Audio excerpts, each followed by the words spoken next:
मित्रों, यूं तो महाभारत का हर पात्र अपने आप में एक अहम भूमिका रखता है, परंतु कुछ पात्र ऐसे हैं जिन्हें आज भी याद किया जाता है। जिस पात्र की हम बात करने जा रहे हैं वो पात्र है दानवीर कर्ण।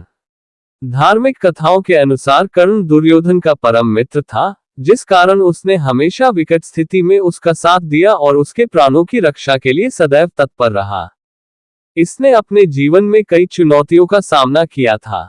आज हम आपको बताने जा रहे हैं कर्ण के द्वारा श्री कृष्ण से पूछे गए उस सवाल के बारे में, जिसे सुनने के बाद कर्ण को ज्ञात हुआ कि जिंदगी न्याय करे न करे, किसी भी परिस्थिति में अधर्म के रास्ते पर नहीं चलना चाहिए।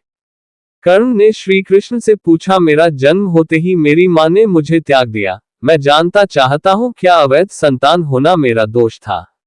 द्रोणाचार्य ने मुझे शिक्षा नहीं दी क्योंकि मैं क्षत्रिय पुत्र नहीं था। परशुराम जी ने मुझे सिखाया तो, परंतु संयोगवश एक गाय को मेरा बाण लगा और उसके स्वामी ने मुझे श्राप दिया कि जिस वक्त मुझे उस विद्या की सर्वाधिक आवश्यकता होगी, मुझे उसका विस्मरण होगा, क्योंकि उनके अनुसार भी मैं क्षत्रिय नहीं था। इस प्रकार द्रौपदी के स्वयंवर में भी मेरा अपमान किया गया। माता कुंती ने मुझे आखिर में मेरे जन्म का रहस्य तो बताया, पर अपने अन्य बेटों को बचाने के लिए जो भी मुझे प्राप्त हुआ है वह दुर्योधन से ही हुआ है। तो अगर मैं उसकी तरफ से लड़ूं तो मैं गलत कहाँ हूं? तब श्री कृष्ण ने उत्तर दिया, कर्ण, मेरा जन्म कारागार में हुआ। जन्म से पहले ही मृत्यु मेरी प्रतीक्षा में घात लगाए बैठी थी। जिस रात को मेरा जन्म हुआ उसी रात ही मुझे माता पिता से दूर कर दिया गया। तुम्हारा बचपन खड्ग, रथ, घोड़े, धनुष और बाण के बीच उनकी ध्वनि सुनते बीता। मुझे ग्वाले की गौशाला मिली, गोबर मिला और खड़ा होकर चल भी पाया। उसके पहले ही कई प्राणघातक हमले मुझे झेलने पड़े।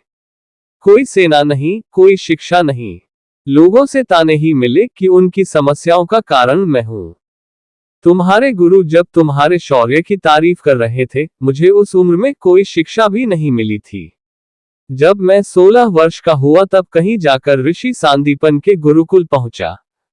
तुमने अपनी पसंद की कन्या से विवाह किया, परंतु मैंने जिस कन्या से प्रेम किया वो मुझे नहीं मिली और विवाह उनसे करने पड़े जिन्हें मेरी चाहत थी या जिनको मैंने राक्षसों से बचाया था। मैंने पूरे समाज को यमुना के किनारे से हटाकर एक दूर समुद्र के किनारे बसाया, उन्हें जरासंध से बचाने के लिए। रण से पलायन के कारण मुझे भीरू भी कहा गया। अगर दुर्योधन युद्ध जीतता है तो तुम्हें बहुत श्रेय मिलेगा। धर्मराज अगर जीतता है तो मुझे क्या मिलेगा? मुझे केवल युद्ध और युद्ध से उत्पन्न हुई समस्याओं के लिए दोष दिया जाएगा।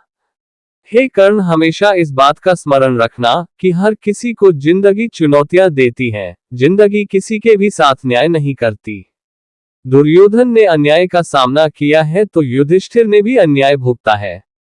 लेकिन सत्य धर्म क्या है ये तुम जानते हो। कितना ही अपमान हो, जो हमारा अधिकार है वो हमें न मिल पाए तो कोई बात नहीं। महत्व इस बात का है कि तुम उस समय उस संकट का सामना कैसे करते हो। इसलिए रोना धोना बंद करो कर्ण, और यह जान लो कि जिंदगी न्याय नहीं करती। इसका मतलब यह नहीं होता कि तुम्हें अधर्म के पथ पर चलने की अनुमति है। इस प्रकार कर्ण श्री कृष्ण की बातें सुनकर बहुत प्रभावित होता है। इसके बाद उसके जीवन में बहुत बदलाव आ जाता है। आज बस इतना ही, फिर मिलते हैं एक नई वीडियो में। जय श्री कृष्ण, राधे राधे।